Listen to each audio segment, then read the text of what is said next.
silbing tagapagbantay sa buong lugar. Malayo pa lang ang badya ng panganib, siguradong mararamdaman na ito ni Baay. Si Derbay, ang aso ng depensa, malakas na katangian bilang protektor ng nasasakupan. Sa oras na lumagpas sa puting linya, siguradong hindi makakaligtas. Kalunos-lunos na kamatayan ang sasapitin kay Derbay.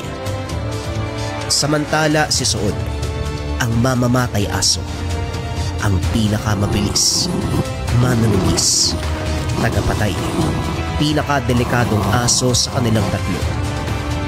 Sa oras na utusan nito ni Lolo Tasio, siguradong walang makakaligtas sa kanya. Karumal-dumal na kamatayan ang sasapitin.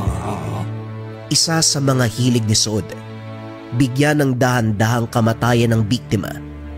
Pahihirapan, ipaparamdam ang walang hanggang sakit bago ito tuluyang patayin.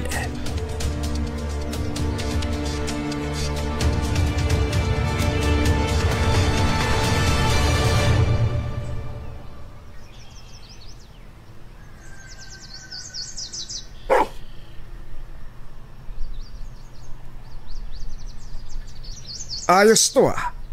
May pagkain tayo mamayang gabi.